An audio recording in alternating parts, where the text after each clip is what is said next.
A'udzubillahi minasyaitonirrajim. Bismillahirrahmanirrahim. Assalamualaikum warahmatullahi wabarakatuh. Innal hamdalillah nahmaduhu wa nasta'inuhu wa nastaghfiruh wa na'udzu billahi min shururi anfusina wa min sayyiati a'malina. Man yahdihillahu fala mudilla lahu wa man yudlilhu fala hadiya lahu. Wa asyhadu an la ilaha illallah wahdahu la syarika lahu. Wa ashhadu anna Muhammadan abduhu wa rasuluhu la nabiyya ba'dah. Fa inna asdaqal hadithi kitabullah wa khairal huda huda Muhammad sallallahu alaihi wasallam. Wa syarral umuri muhdatsatuha wa kullu muhdatsatin bid'ah wa kullu bid'atin dhalalah wa kullu dhalalatin finnar. Para jamaah yang dimuliakan oleh Allah Subhanahu wa taala, pada kesempatan malam hari ini, hari Selasa tanggal 21 Ramadan tahun 1444 Hijriah atau 11 April 2023, kita melanjutkan kajian i'tikaf di 10 malam terakhir. Kita membahas tentang kaidah penting dalam istiqomah. Dan kita merujuk kepada Kutaib atau kitab kecil. Judul aslinya adalah Ashru Qawaid fil Istiqomah, yaitu 10 kaidah dalam istiqomah yang kita bahasakan dalam judul kaidah penting dalam istiqomah. Ini ada 10 yang dibahas oleh penulis hafizahullah, yaitu Syekh Profesor Dr. Abdul Razak bin Abdul Muhsin Al-Badar hafizahumallahu jami'an. Lanjutan dari pertemuan yang sebelumnya, kemarin kita sudah sampaikan bahwa salah satu problem terbesar yang dialami oleh seorang muslim adalah susah istiqomahnya itu. Jadi di dalam ketaatan kepada Allah, iman itu kadang naik, kadang turun.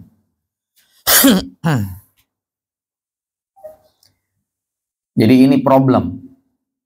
Kadang-kadang dia berhasil untuk menjaga ketaatannya, kadang-kadang susah, tidak berhasil. Maka harapannya kajian kita di 10 malam terakhir ini menjadi solusi dari permasalahan yang dikeluhkan. Nah, kemarin kita lihat di halaman 4. Pada paragraf yang pertama, di sini disebutkan banyak pertanyaan muncul dari kalangan masyarakat yang ditujukan kepada para ulama, kemudian juga penuntut ilmu, para dai yang mengajak ke jalan Allah dan orang-orang saleh. Banyak pertanyaan masuk mengenai istiqomah dan hakikatnya, serta pertanyaan terkait perkara-perkara yang dapat meneguhkan seseorang di jalan Allah yang lurus, dan pertanyaan lainnya yang berkaitan dalam pembahasan ini. Baru disampaikan menurut penulis hafizahullah, kumpulan kaidah penting yang ada dalam kitab ini insya Allah sebagai jawabannya. Kemarin kita sudah bahas kaidah yang pertama di halaman 5, yaitu istiqomah adalah anugerah ilahi dan karunia Rabbani.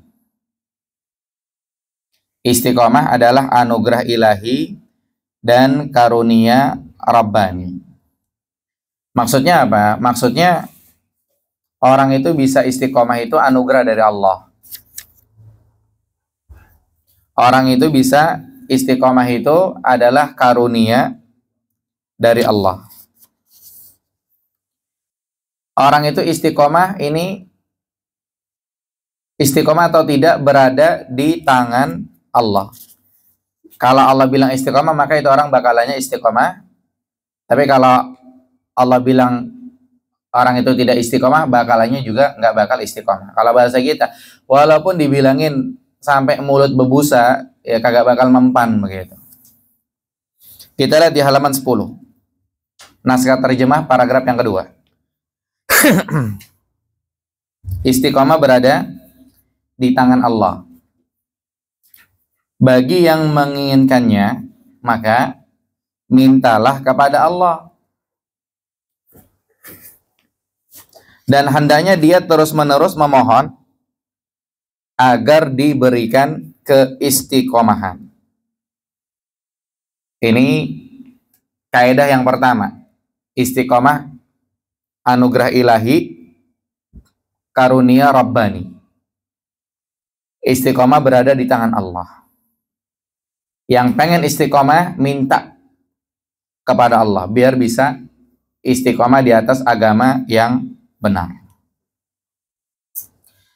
Kemudian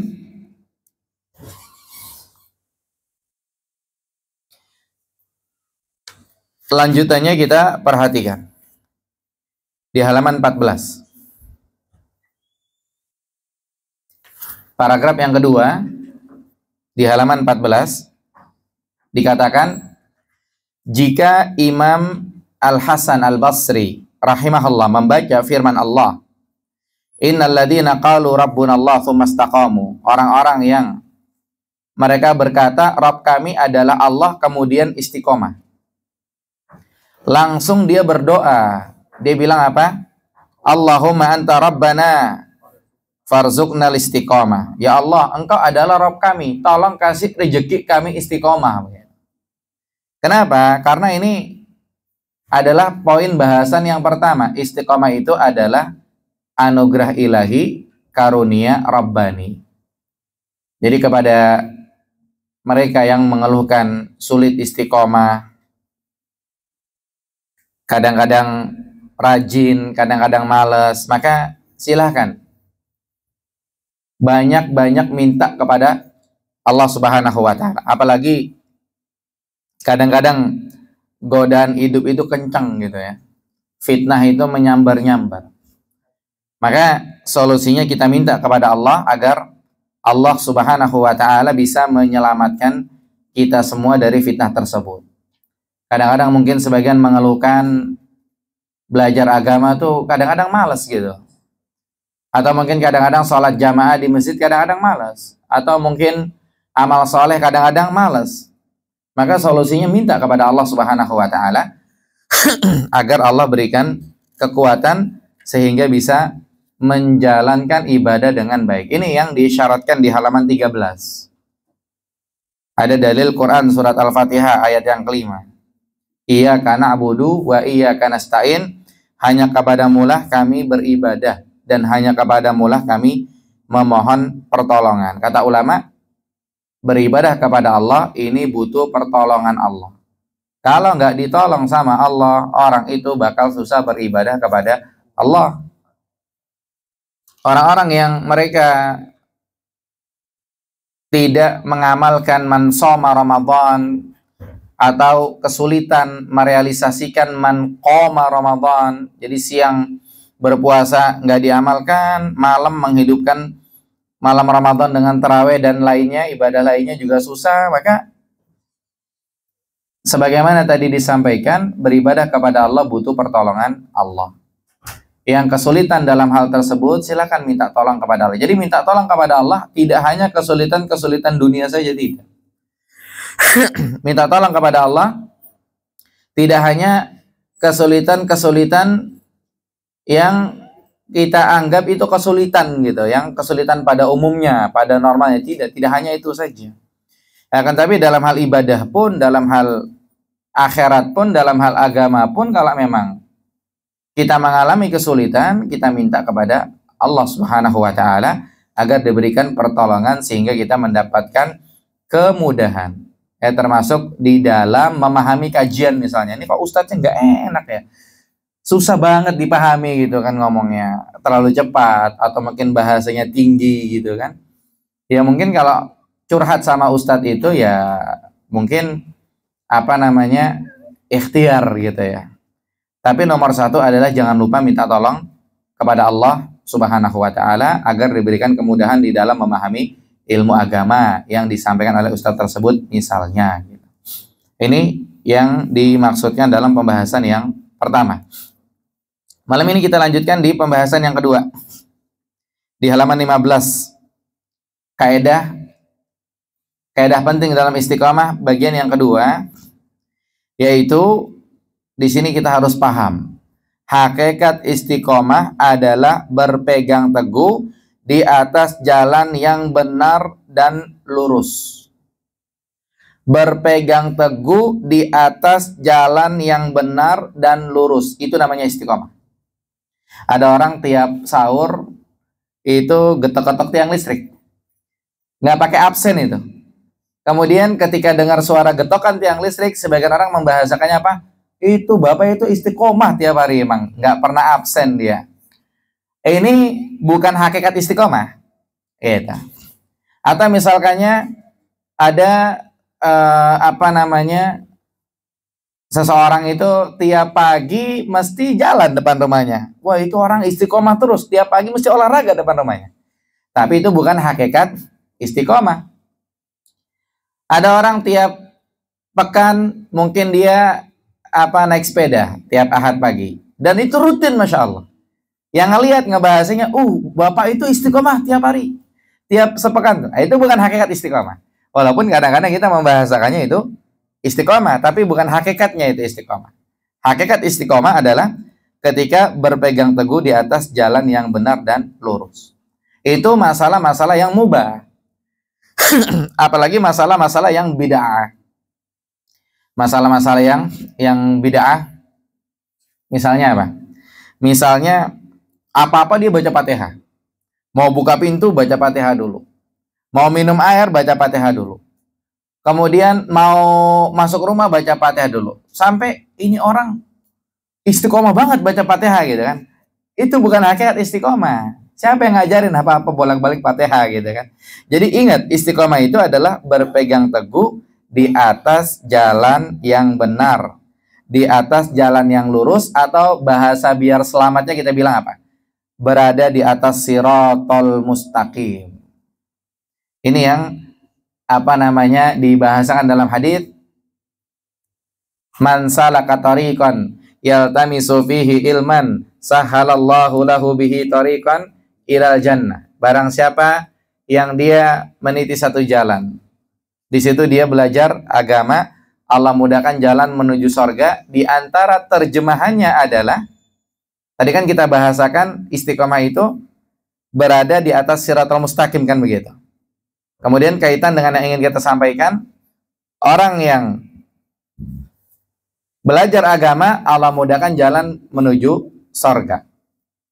Kemudian yang ingin kita jelaskan adalah siratal mustaqim itu ada dua. Di dunia ada nggak siratal mustaqim? Ada, yaitu apa? Agama yang lurus, itulah siratal mustaqim. Pemahaman yang benar, itu siratal mustaqim. Kemudian satu lagi siratal mustaqimnya, siratal mustaqim beneran ntar di akhirat. Orang itu pengen masuk surga pasti nyebrang siratal mustaqim. Dan kita tahu, orang yang nyebrang siratal mustaqim ada yang lari cepat kilat, seperti naik kuda, seperti berlari, ini, itu, dan lain-lain. Maka ketahuilah jamaah sekalian, orang itu bakal mantep besok nyebrang siratal mustaqim, gimana dia mantep dengan siratal mustaqim di dunia.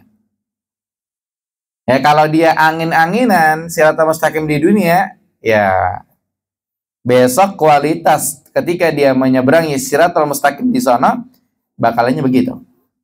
Ya, jadi di antara terjemahan barang siapa meniti satu jalan, dia belajar ilmu agama, Allah mudahkan jalan menuju surga. Dengan dia belajar ilmu agama, dia tahu siratal mustaqim, dia istiqomah di situ. Besok ketika nyebrang siratal mustaqim, istiqomah lagi, nggak goyang. Yang katanya ada japit kanan kiri itu nggak kena dia, karena istiqomah. Sewaktu menyeberangi siratal mustaqim di dunia, besok siratal mustaqim beneran di akhirat bakalan begitu juga insya Allah. Ya mudah-mudahan Allah berikan pertolongan kepada kita semuanya. Kemudian perhatikan jamaah sekalian, barusan kita baru jelaskan judulnya saja. Sekarang kita masuk penjelasan dari Syekh Abdul Razak hafizahullah.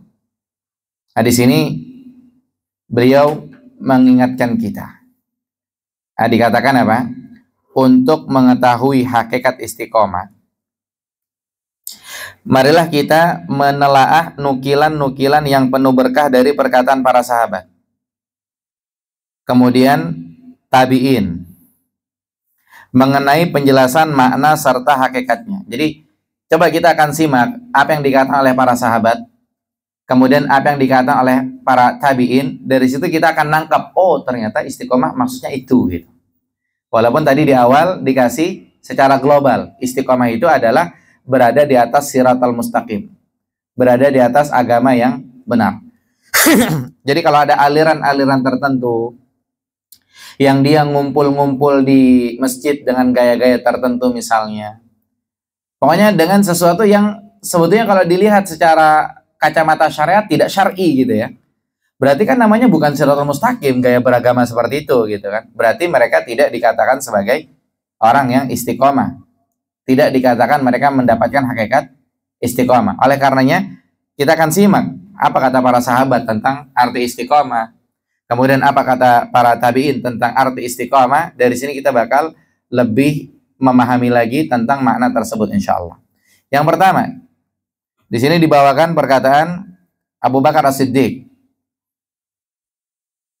radhiyallahu anhu dalam membahas tafsir firman Allah Quran surat Fussilat ayat 30. Innal ladzina qalu rabbunallah tsumma istaqamu. Orang-orang yang berkata Rabb kami adalah Allah kemudian mereka istiqomah. Kalau di sini kan terjemahannya mereka meneguhkan pendirian mereka gitu ya. Kita biar nyerempet dengan kata Arabnya langsung kita bilang aja tsumma istaqamu kemudian mereka istiqomah begitu.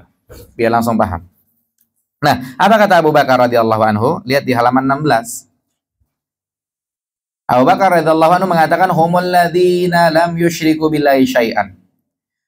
Orang-orang yang berkata Rabb kami adalah Allah kemudian mereka istiqamah, mereka adalah yang tidak berbuat syirik kepada Allah dengan sesuatu apapun.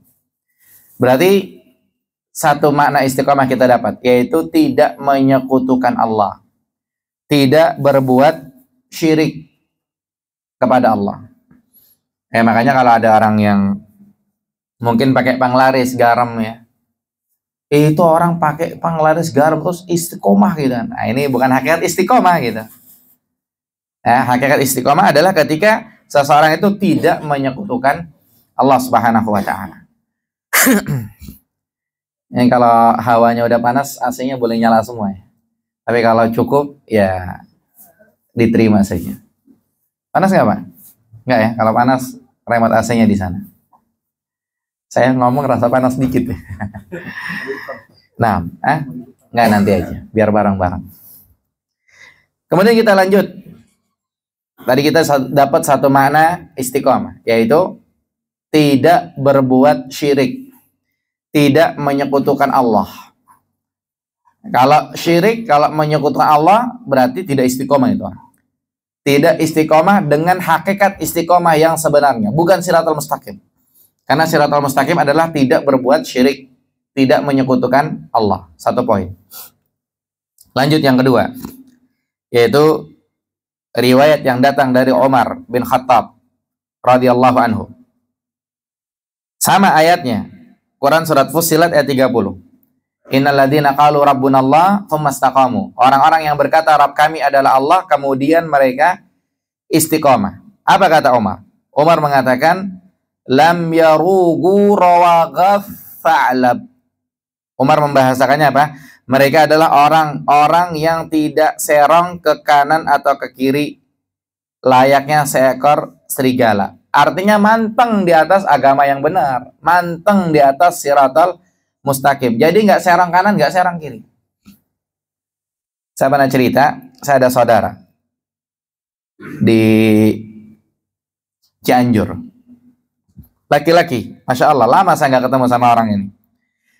Waktu itu saya ketemu, ini Raja Dangdut. Jadi dia apa namanya, ya Raja Dangdut lah begitu. Badannya tatoan.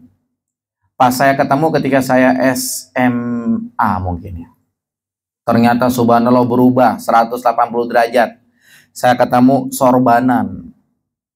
Dia sorbanan, pakai jubah putih, dia di masjid. Wah, beribadah masya Allah. Sebulan kabarnya balik lagi, Raja Dangdut lagi gitu. Berarti nggak istiqomah. Karena kenapa? Serong kanan, serong kiri. Sama juga mungkin ya. Beberapa waktu yang lalu kita pernah bahas kajian bersama Syekh Malik, hafizahullah, terkait masalah bagaimana ahlu sunnah wal jamaah mengambil akidahnya pertama. Kemudian bagaimana ahlu sunnah wal jamaah mengambil cara ibadahnya. Kemudian yang ketiga, bagaimana caranya ahlu sunnah wal jamaah mengambil tata cara muamalah. Kemudian yang keempat, bagaimana ahlu sunnah wal jamaah mengambil tata cara dalam akhlaknya. Semuanya itu sama. Kenapa? Karena sumbernya adalah satu, yaitu Al-Quran dan As-Sunnah. Kita lihat, ada kelompok-kelompok tertentu yang dibahasakan oleh sebagian orang, aliran anu gitu ya. Ini kita lihat, akidah mereka itu berubah-berubah. Kadang-kadang hari ini bilang A, besok bilang B, kadang-kadang sekarang gabung sama kelompok A, besok gabung sama kelompok B, dan seterusnya. Tahu apa sebabnya? Sebabnya karena mereka mengambil sumber bukan dari sumber yang dijamin nggak bakal salah. Bukan dari langit sumbernya. Bukan dari Al-Quran dan As-Sunnah.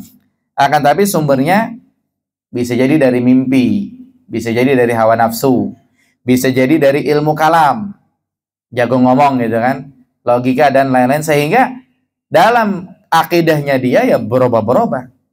Kadang-kadang dia hari ini gabung sama kelompok A, kelompok B, dan lain-lain. Tapi Ahlus Sunnah wal Jamaah tidak. Seluruh dunia ketika mengambil dari sumber yang sama, ujung-ujungnya bakal sama. Kalau memang apa namanya, kalau memang ada khilafiyah, ulama menjelaskan terkait masalah tersebut. Nah, ini terkait yang disampaikan oleh Umar radhiyallahu anhu, yaitu istiqomah tidak serong kanan, tidak serong kiri. Itulah Ahlus Sunnah wal Jamaah. Kenapa? Karena di dalam mengambil akidahnya mereka sumbernya satu. Di dalam mengambil ibadahnya mereka sumbernya satu, sehingga nggak bakal serong kanan, serong kiri. Maka itu dikatakan sebagai istiqomah, berada di atas siratal mustaqim. Kemudian lanjut, riwayat datang dari Ibnu Abbas radhiyallahu anhuma. Ibnu Abbas radhiyallahu anhuma tentang istiqomah, dia bilang apa? Dia bilang istaqamu. Sebelum Ibnu Abbas ya, tsumastaqamu. Ibnu Abbas mengatakan tentang ini di halaman 16 yang bingung ya, paragraf yang ketiga ini. Di sini langsung ditulis terjemahnya. Kemudian mereka meneguhkan pendirian mereka. Ini yang tadi kita bilang tsumastaqamu, kemudian mereka istiqomah. Nah, Ibnu Abbas mengatakan ala syahadati alla ilaha illallah. Istiqomah itu berada di atas syahadat la ilaha illallah. Berarti ini mendukung apa yang dikatakan oleh siapa? Umar atau Abu Bakar? Abu Bakar radhiyallahu anhu. Kemudian waruya nahwuhu an Anasin wa Mujahid wal Aswad bin Hilal wa Zaid bin Aslam wa Suddi wa Ikrimah wa ghairihim. Oh, ini ada datang riwayat yang sama dari yang lain-lain. Yaitu dari Anas, Mujahid, Al-Aswad bin Hilal, Zaid bin Aslam, As-Suddi, Ikrimah, dan yang lain dengan satu kalimat yang sama, yaitu istiqomah adalah berada di atas syahadat la ilaha illallah. Kemudian lanjut, waruwiya an Ibnu Abbas, di paragraf terakhir di halaman 16. Diriwayatkan dari Ibnu Abbas, istiqomah ini dia bilang apa? Istaqamu ala adai faraidihi. Istiqomah itu adalah kalian harus istiqomah dalam menjalankan kewajiban-kewajibannya. Berarti ketika menjalankan kewajiban-kewajiban Allah, salat 5 waktu dijalanin terus, Masya Allah, berarti istiqomah benar namanya. Puasa Ramadan, kan kewajiban juga tuh, berarti istiqomah benar. Atau ada orang yang zakat mal, kewajiban juga kalau memang sudah mencapai nisab dan haul, berarti istiqomah benar. Maka ketika istiqomah di dalam kewajiban-kewajiban kepada Allah, berarti namanya mendapatkan hakikat istiqomah. Kemudian yang berikutnya di halaman 17 paragraf yang kedua. Riwayat dari Abul Aliyah. Abul Aliyah mengatakan terkait istiqomah ini, "Tsumma akhlasu lahuddin wal amal." Yaitu kemudian mereka, di sini dibilang tulus ya. Kemudian mereka mengikhlaskan kepada Allah di dalam beragama dan beramal. Artinya apa? Ketika beragama, ikhlas yang diharapkan hanya pahala dari Allah. Kemudian ketika beramal juga demikian. Ketika itu yang dilakukan, berarti dia telah mendapatkan hakikat istiqomah. Makanya ketika orang beragama, dia ria, dia belum mendapatkan hakikat istiqomah. Kemudian dia beramal, dia pengen dikenal, dia belum mendapatkan hakikat istiqomah. Seseorang mendapatkan hakikat istiqomah ketika dia ikhlas dalam beragama dan beramal. Kemudian berikutnya riwayat dari Qatadah rahimahullah. Terkait firman Allah, "Tsumastaqamu."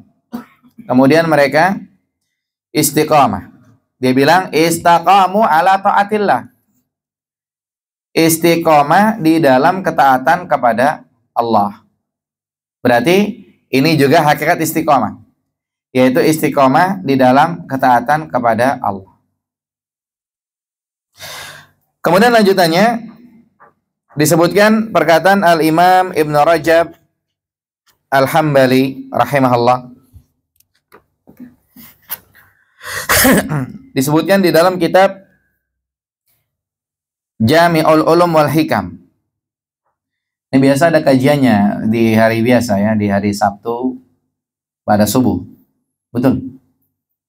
Jami'ul Ulum wal Hikam itu. Tapi mukhtasarnya. Ini disebutkan Ibn Rajab membahasakan istiqamah ini adalah wal istiqamatu.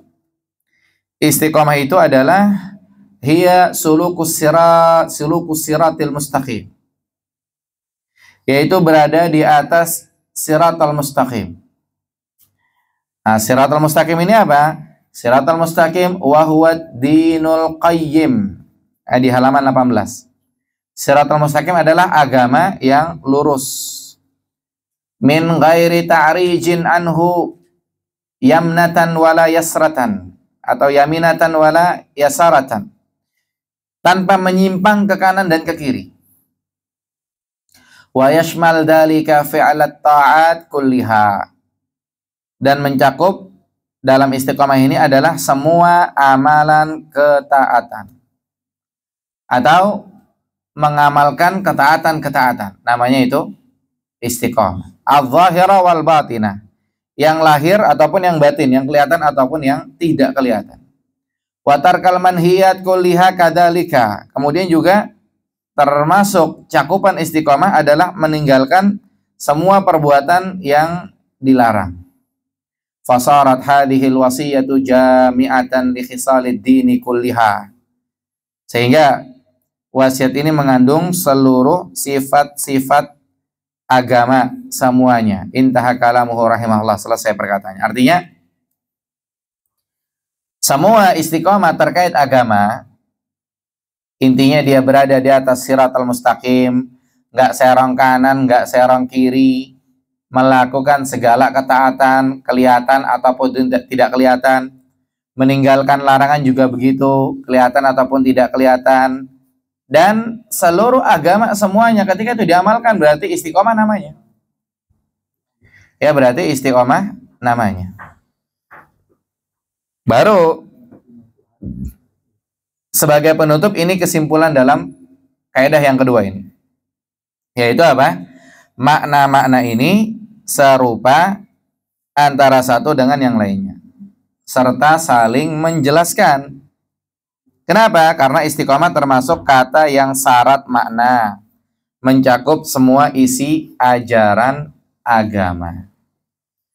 Jadi istiqomah ini satu kata, tapi maknanya luas. Pokoknya selama dia di atas siratal mustaqim, berarti itu namanya istiqamah. Dan yang terakhir dibawakan perkataan Al-Imam Ibnul Qayyim rahimahullah, fal istiqamatu kalimatun jami'atun. Ya, istiqamah itu adalah kata yang memiliki makna yang luas. Akhidatun bima jami'id din, yang mencakup semua ajaran agama. Wahiyal qiyamu baina yadayillahi ala haqiqatis sidqi, yaitu menunaikan perintah Allah secara tulus, wal wafa bil ahdi, dan dia setia. Maka inilah yang dikatakan sebagai istiqomah, dan itu adalah hakikat istiqomah ketika seseorang benar dalam menjalankan agama. Ya, ada orang yang mungkin dia sholat, tapi kok sama pengajian yang benar nggak suka gitu, maka dia belum mendapatkan hakikat istiqomah. Ada orang mungkin dia sholat, tapi dengan sunnah Nabi SAW dia nggak suka, maka dia belum mendapatkan hakikat istiqomah. Dan itu terjadi mungkin karena sebab kejahilannya, dan juga karena dia jauh dari ilmu, sehingga dia sendiri nggak paham apa itu hakikat istiqomah. Maka sebagai kesimpulan ringkasnya, hakikat istiqomah itu adalah seperti yang disampaikan di judul, yaitu berpegang teguh di atas agama yang benar, atau berada di atas siratal mustaqim. Ketika itu kondisinya, maka istiqomah namanya. Kalau tidak, berarti cuma bahasa hanya sekedar bahasa saja begitu ya. Jadi tiap pagi ngopi istiqomah gitu, hanya sekedar bahasa saja, tapi bukan hakikat istiqomah gitu kan. Tapi boleh tidak kita berkata gitu? Ya silakan saja, tidak masalah. Bukan berarti nggak boleh gitu kan. Nah, kemudian lanjut. Berikutnya di halaman 19.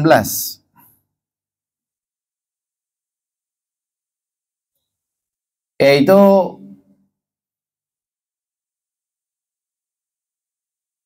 kaidah berikutnya, yang ketiga. Kaidah penting dalam istiqomah. Kalau tadi dikatakan istiqomah hakikatnya adalah berada di atas siratal mustaqim, kalau yang berikutnya aslul istiqomah istiqomatul qalbi. Di sini terjemahannya istiqomah itu di dalam hati, bukan. Tapi maknanya lebih dalam dari itu.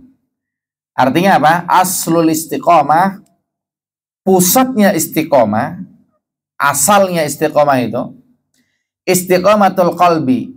Patokannya itu hatinya istiqomah begitu. Disebutkan di sini pembahasannya, ada riwayat dari Imam Ahmad rahimahullah dari hadis Anas bin Malik radhiyallahu anhu dari Nabi sallallahu alaihi wasallam, beliau bersabda, la yastaqimu imanu abdin, iman seorang hamba nggak bakal istiqomah hatta yastaqima qalbuhu, sampai hatinya yang istiqomah. Karena pusat istiqomah, inti istiqomah itu ada dalam hati. Kadang-kadang orang di mulut ngomong seger, hatinya nggak istiqomah, sama aja, nggak manfaat. Ya, bicara masalah semangat dalam belajar agama, kadang cuman di mulut aja, atau semangat ke masjid, kadang cuma di mulut aja. Kenapa? Karena hatinya tidak istiqomah. Nah, beda yang hatinya istiqomah, nggak ngomong juga dia gerak gitu kan. Karena memang pada dasarnya aslul istiqomah, asalnya istiqomah itu istiqomatul qalbi. Yang istiqomah adalah hatinya. Makanya lanjutnya dikatakan fa aslul istiqamah istiqamatul qalbi. Istiqomah yang sebenarnya adalah keistiqomahan hati. Fal qalbu idza salaha wastaqama tabi'ahul badan. Hati itu bila kondisinya baik dan lurus, maka badan akan ngikut. Tapi kalau hatinya kagak beres, ya badannya ngikut. Lihat orang-orang yang gedek sama pengajian-pengajian yang sebetulnya mengamalkan syariat begitu ya. Itu berawal dari hatinya.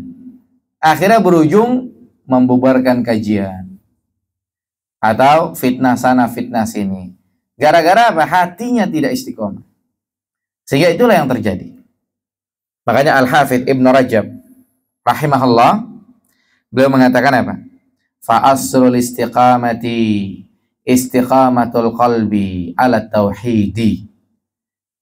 Ya, istiqomah pada dasarnya atau asal istiqomah itu adalah, dasarnya adalah keistiqomahan hati di atas tauhid. Jadi patokannya adalah hatinya. Ya, sebagaimana ditafsirkan oleh Abu Bakar As-Siddiq radhiyallahu anhu yang tadi disebutkan, innal ladzina qalu rabbunallah tsumma istaqamu, di halaman 20. Ya, dikatakan apa? Bi annahum lam yaltafitu ila ghairihi, yaitu mereka adalah orang-orang yang tidak melenceng ke arah manapun. Karena istiqomah di atas siratal mustaqim, istiqomah di atas agama yang benar. Makanya orang-orang yang mereka tidak berada di atas siratal mustaqim, orang-orang yang tidak berada di atas agama yang benar, gak usah teriak-teriak mereka orang paling istiqomah begitu. Karena orang yang mengklaim ini harus pembuktian begitu. Dan pada hakikatnya, pada asalnya istiqomah itu adalah hatinya. Adalah hatinya. Jadi kita lihat dalam bermasyarakat, orang-orang yang tidak senang dengan agama Allah, emang hatinya itu intinya yang dia tidak senang dengan agama Allah Subhanahu wa taala. Emang dasar hatinya dari hati yang paling dalam, emang begitu dia, sehingga seperti itu. Makanya lanjutannya di naskah terjemah paragraf kedua ya, di halaman 20. Tafadhal khuz. Dikatakan, ya, ketika hati telah istiqomah dalam mengenal Allah.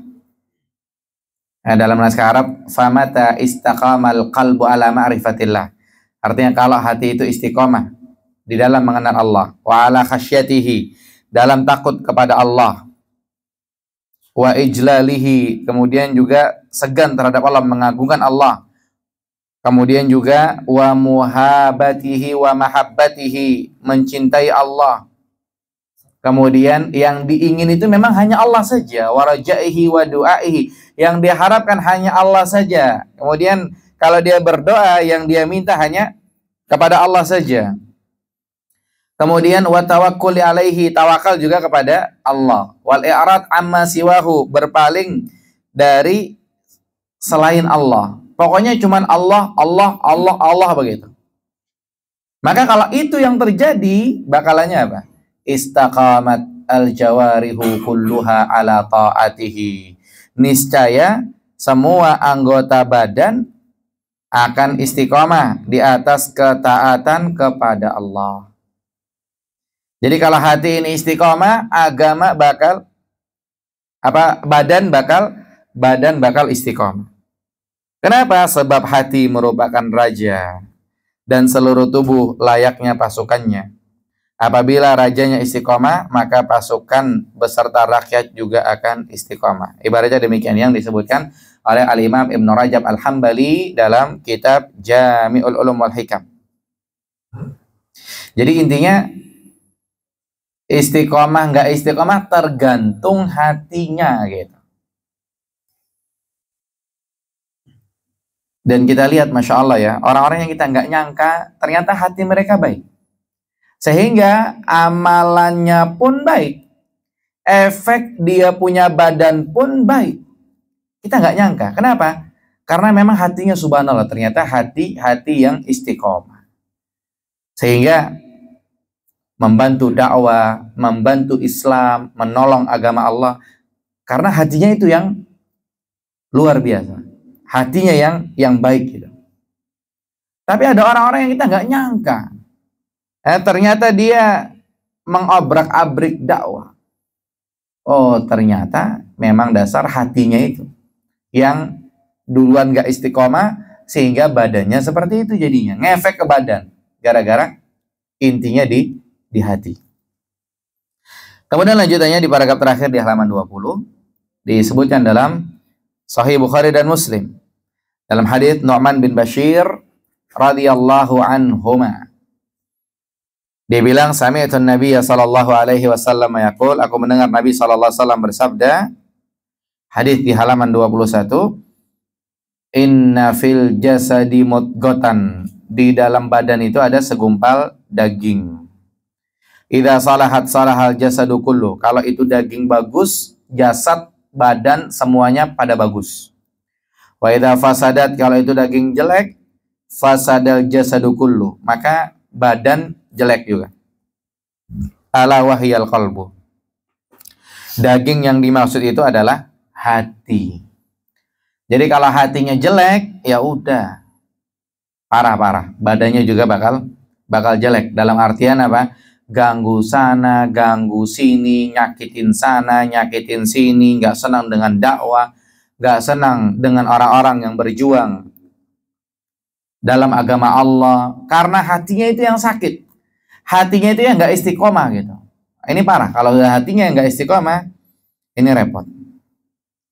Kemudian disebutkan Al-Imam Ibnul Qayyim rahimahullah di halaman 21, paragraf terakhir, itu mengatakan dalam muqaddimahnya, itu ada buku karya beliau Ighathatul Lahafan min Masaidis Syaitan.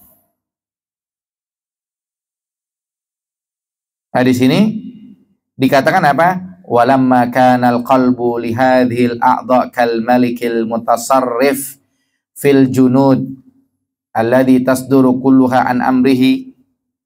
Ya, ketika hati layaknya seorang raja yang berwenang terhadap pasukannya, ya di mana semua perintah bersumber darinya, wa yasta'miluha fi ma syaa, dan mengaturnya sesuai dengan kehendaknya, fakulluha tahta ubudiyatihi wa qahrihi, maka semuanya berada di bawah kendali dan kekuasaannya. Wa taktasibu minhul istiqamah wa zaik, sehingga ia dapat menyebabkan keistiqomahan atau malah kesesatan. Wa tatba'ahu fima yaqiduhu minal azmi au yahillu. Kemudian para pasukan itu selalu mengikutinya ketika dia bertekad melakukan sesuatu atau ketika dia enggan melakukannya. Nah, di sini Ibnul Qayyim rahimahullah hanya menjelaskan tambahannya saja. Ya, dikatakan hati itu seperti raja, yang lainnya pada pasukan, dan seterusnya, sehingga kemungkinan yang terjadi kalau hatinya bagus, ya bisa istiqomah dia. Kalau hatinya nggak bagus, melenceng dia. Kalau hatinya bagus, bisa mantap dia.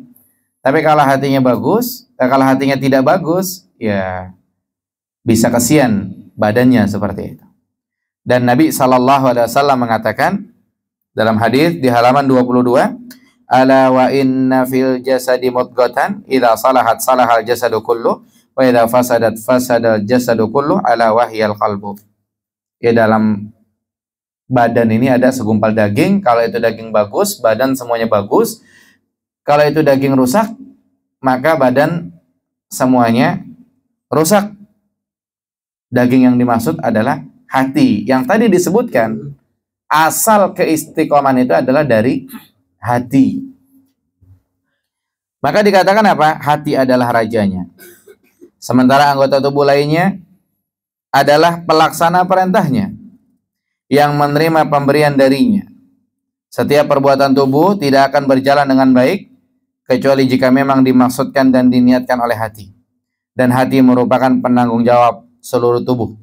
Karena itu Allah berfirman, yauma la yanfa'u malun wala banun. Pada hari tidak lagi manfaat harta dan anak-anak, illa man atallaha biqalbin salim, kecuali yang datang menghadap Allah dengan hati yang selamat. Dan di antara doa Nabi SAW, Allahumma inni as'aluka qalban saliman. Ya Allah, ya aku mohon kepadamu hati yang bersih, hati yang selamat. Karena hati yang bersih, hati yang selamat, hatinya istiqomah. Kalau hatinya istiqomah, badannya bagus, gitu. Ya makanya lihat suami istri yang mereka nggak saling mengenal sebelumnya. Itu perempuan juga siapa tahu gitu, itu laki juga siapa tahu, tapi karena hati mereka yang subhanallah yang bersih, hati mereka yang selamat, karena memang keistiqomahan dalam hatinya, rumah tangga bagus-bagus saja gitu. Sebetulnya kalau mau diracun mah bisa-bisa aja gitu kan.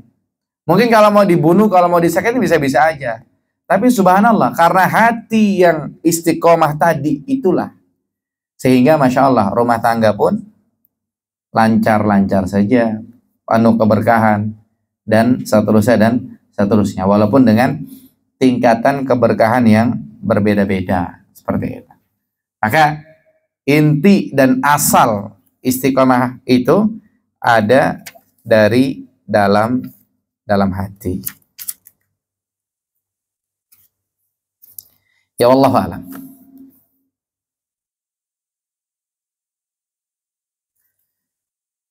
Baik, lanjutannya di halaman 24. Kaidah penting dalam istiqomah yang berikutnya, ya seorang hamba dituntut beramal secara sempurna atau mendekati sempurna. Jadi al-istiqomatu al-matlubah, maksudnya di sini istiqomah yang diminta, istiqomah yang dituntut, istiqomah yang diharapkan, istiqomah yang dimaksudkan minal abdi dari seorang hamba, hiya as-sadad, yaitu maksimal.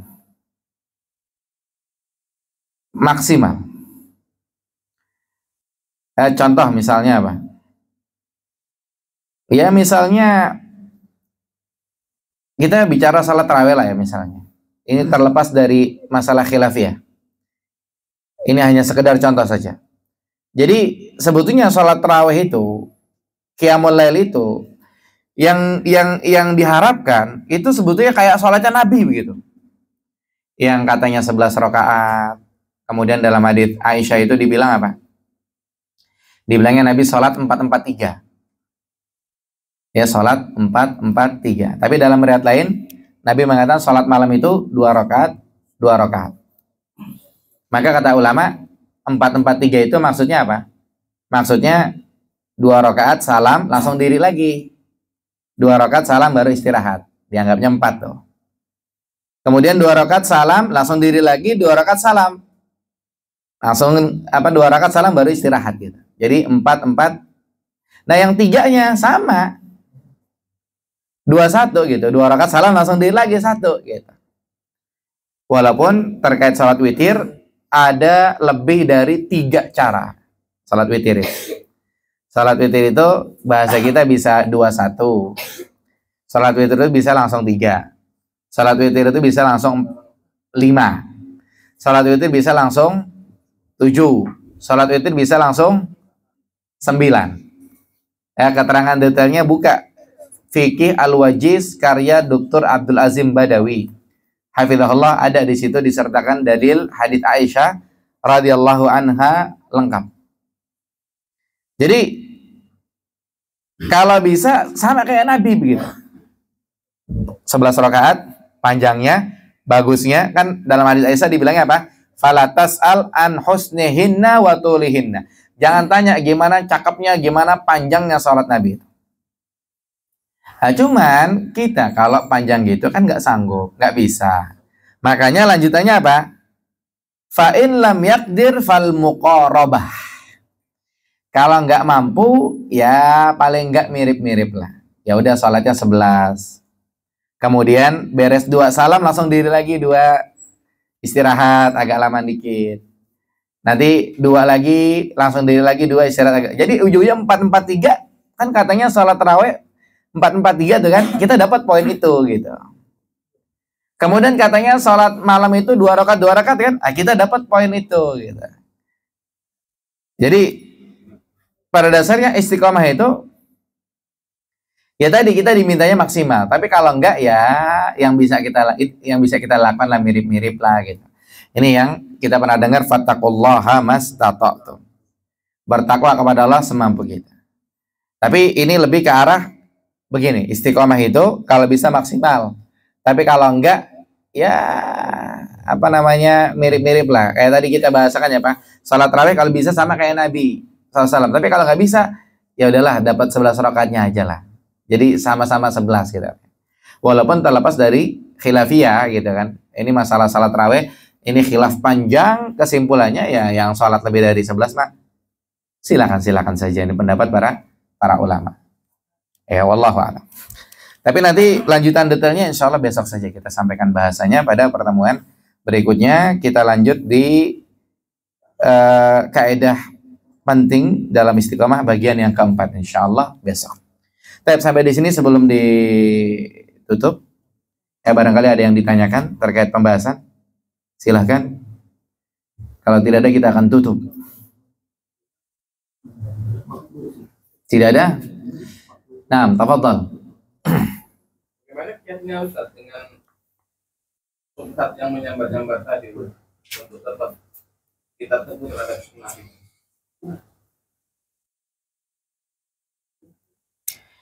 Bagaimana kiatnya terhadap syubhat yang tadi dibilang menyambar-nyambar biar kita teguh di atas sunnah?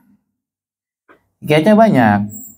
Seperti terkait pembahasan ya, kita jawab terkait pembahasan ya, kiatnya kita minta kepada Allah biar kita istiqomah.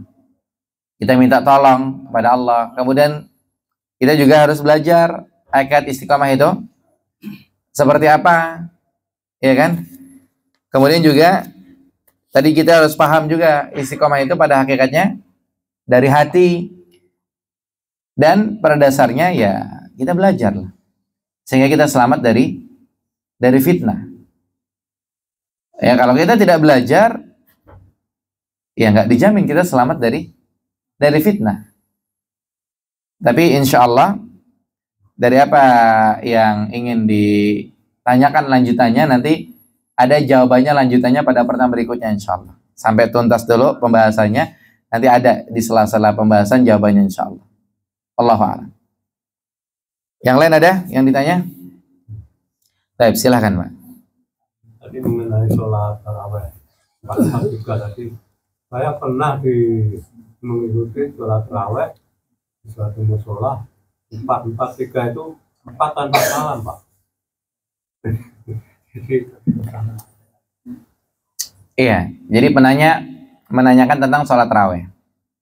Tadi saya sudah sampaikan, saya nggak bahas detail-detail amat, saya nggak terlalu meluas, karena saya lebih ingin mengambil contoh bahasan masalah orang itu disuruh istiqomahnya maksimal, tapi kalau nggak mirip-mirip, udah itu aja gitu sebetulnya. Tapi berhubung ditanya ya kita jawab.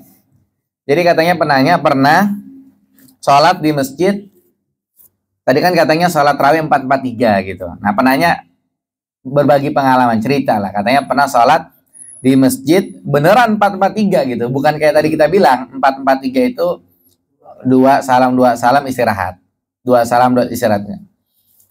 Jadi beneran 4-4-3, 4 salam kemudian 4 lagi salam kemudian 3 gitu. Maka ini adalah salah satu pendapat para ulama. Ya, ini salah satu salah satu pendapat para ulama. Ya, kita hormati pendapat ini. Akan tapi kita harus mencari pendapat yang lebih mendekati kebenaran. Kita harus cari pendapat yang lebih kuat. Tapi sambil kita juga beradab terhadap pendapat-pendapat yang lain. Jangan sok-sokan kita udah belajar, taunya kita yang afdol, yang roji, 4-4-3 itu adalah 2 salam istirahat. Wah, kita paling keren sedunia gitu, enggak. Ya, tapi kita udah ngerti, alhamdulillah. Kemudian kita berikan pemahaman, penjelasan juga yang sopan. Kita juga nggak kayak mojokin orang-orang yang sholatnya itu 4-4-3 lebih upload, enggak juga. Ya mungkin yang mereka tahu itu sementara ini gitu kan. Gitu. Tapi yang kita ketahui ya, pendapat yang lebih kuat ya, walaupun ini salah satu pendapat para ulama yang tadi 4-4-3, tanpa mengurangi rasa hormat kita kepada mereka yang milih 4-4-3 beneran 4-4-3 begitu ya. Maka yang lebih kuat, yang lebih roji, yang lebih afdal insyaallah 2 rakaat salam, 2 rakaat salam. Kemudian istirahat, 2 rakaat salam, 2 rakaat salam. Kemudian istirahat, 2 rakaat salam baru 1. Walaupun witir tadi kita bilang ya ada beberapa cara. Tapi ini bahasan fikih, bahasan qiyamul lail, ini panjang ya. Ini hanya sekilas saja. Ya, hanya sekilas saja. Poin pentingnya jangan lupa kita dalam menyikapi perbedaan pendapat di kalangan para ulama harus sopan. Ya, kadang-kadang orang ini udah main udah main emosi, udah main hawa nafsu. Dia tidak adil dalam pembicaranya. Maunya dia yang pendapat dia yang benar. Maunya dia yang abdol, maunya dia yang dia lakuin tuh abdol gitu. Enggak seperti itu. Makanya kadang-kadang nih misalnya ini ujian ya kepada orang-orang yang berdakwah di jalan Allah, yang alhamdulillah Allah berikan mereka ya sedikit kefakihan dalam beragama. Kadang-kadang kita ngelihatnya belang nih. Artinya gini, kemarin sholat sama kita 2 rakaat salam, 2 rakaat salam. Ini kok guru ngajinya pas sholat di sono langsung 4 rakaat salam gitu kan. Ini gimana gitu kan. Nah, ini hikmah namanya. Hikmah. Ya, di dalam menyikapi itu enggak gerasa gerusu. Anggap saja lah yang abdul itu 2 rakaat salam, 2 rakaat salam. Tapi ada kaidah menyebutkan apa? Ada kaidah menyebutkan ngambil faedah yang enggak seberapa itu mendingan dibelakangin daripada nanti rusuh gede-gedean. Lihat, ambil faedah yang enggak seberapa. Ketika sholat 2 rakaat salam, 2 rakaat salam, faedah atau tidak? Menurut pendapat yang lebih kuat kan faedah. Taunya kita yang roji itu. Atau ketika ada orang yang pengen sholat witirnya 2-1, faedah tidak? Faedah, karena di situ dia menggabungkan dua dalil gitu kan. Sholat malam 2 rakaat gitu. 2-1. Walaupun sholat witir bisa 3, bisa 5, bisa 7, bisa 9 yang tadi kita sebutkan. Ini kan faedah. Tapi itu faedah nggak seberapa ketimbang ketika maksain ngamalin gitu semasjid rusuh. Ini alirannya apa nih? Yang imam nih gitu kan. Wah, makanya ngambil faedah yang nggak seberapa itu entar aja. Lebih mengedepankan yang penting jangan rusuh semasjid. Kalau rusuh semasjid, repot gitu kan. Makanya saya juga pengalaman ya di beberapa tempat, saya juga pernah itu, saya sholat 4-4-3. Taunya saya memilih 2-1 2-2 begitu ya, karena Nabi bilang sholatul lail masna-masna gitu. Cuman nggak bisa ketika nyampe di tengah-tengah komunitas itu, yang lain juga nggak ada yang bisa jadi imam gitu. Kemudian kita udah nimbrung di situ, kita mau pulang juga gimana? Ya sudah. Ini salah satu pendapat para ulama, akhirnya kita sholat 4-4-3 akhirnya. Gitu. Tapi alhamdulillah seiring berjalan waktu diberikan pemahaman, mereka paham dan mereka jauh lebih baik. Kemudian akhirnya mereka mengamalkan pendapat yang lebih mendekati kebenaran dan lebih kuat. Yang jelas jangan lupa ya, kita dalam hal-hal perbedaan ini pakai hikmah, pakai mau'idhah hasanah, tidak gerasa gerusu dan seterusnya. Ya, wallahu alam. Jelas insyaallah. Jadi gitu Pak, yang dialami itu adalah salah satu pendapat ulama. Ya, jadi bukan ngada-ngada. Memang salah satu pendapat ulama berdasarkan dalil hadis Aisyah itu. Cuman beda pemahaman sehingga seperti itu pendapatnya. Ya kita hormati. Ya wallahu a'lam. Ada yang lain? Nah, tafadhal. Ini kaitannya dengan istiqomah. Jadi kita lihat fenomena itu banyak, misalkan saudara-saudara kita ikhwan yang menisbatkan pada salafiyin ini sekarang telah jauh dari majelis ilmu. Sementara dulu dia rajin, meskipun di tengah-tengah dia jauh dari majelis ilmu itu, ya alhamdulillah amalan-amalan itu istilahnya tetap dijalankan gitu. Tapi kondisinya saat ini itu dia sedang jauh dari majelis-majelis ilmu gitu. Kaitannya dengan istiqomah ini gimana?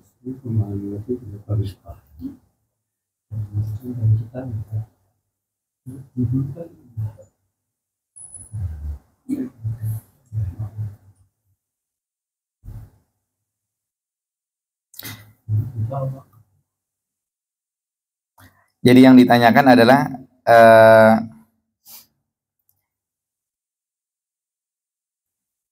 orang-orang yang istilahnya sudah mengenal dakwah yang hak, dia mengenal mana yang disyariatkan, mana yang tidak disyariatkan, kemudian berada di atas manhaj salaf insyaallah, yaitu manhajnya Rasulullah Sallallahu Alaihi Wasallam dan seterusnya. Ini berhenti belajar begitu, gitu ya.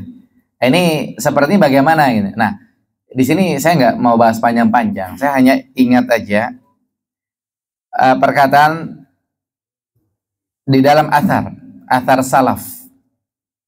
Mungkin yang berkata Umar bin Khattab atau siapa begitu ya. Terkait orang yang belajar. Orang yang belajar itu ada 3 tingkatan.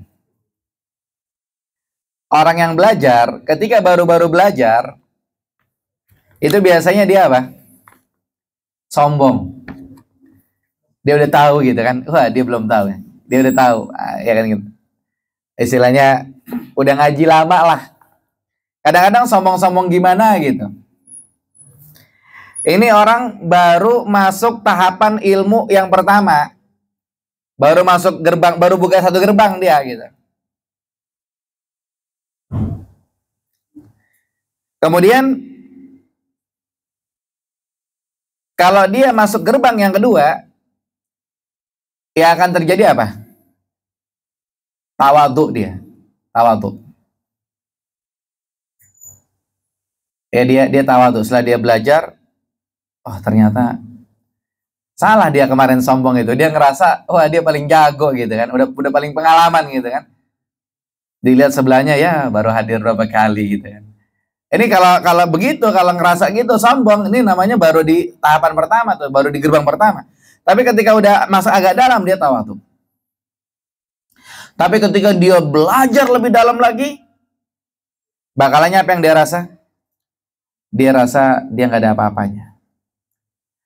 Nah, ini yang kita sampaikan hanya sebagai kalimat motivasi saja kepada orang-orang yang dikeluhkan tadi. Mereka yang istilahnya alhamdulillah, masya Allah, sudah mengenal sunnah, sudah mengenal dakwah, sudah kenal agama kalau bahasa kita, tapi kok belakangan malas belajar.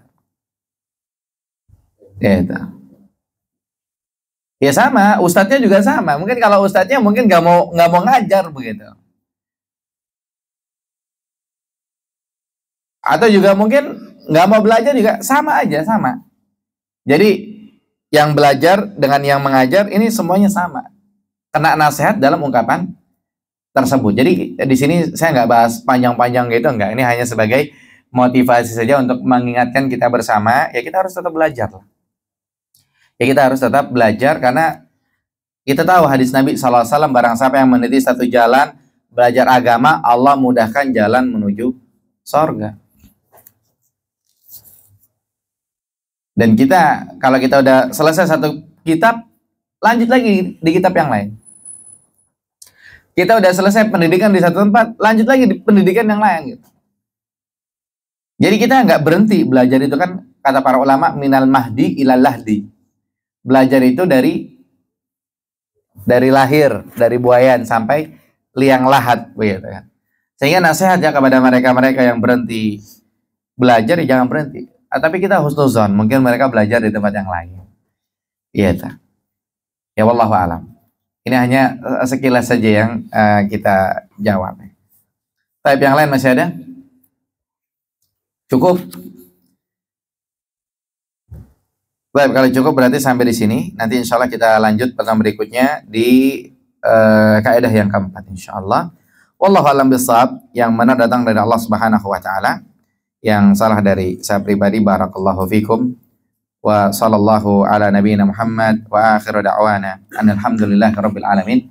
Subhanakallahumma bihamdika asyhadu an la ilaha illa anta astaghfiruka wa atubu ilaik. Assalamualaikum warahmatullahi wabarakatuh. Waalaikumsalam.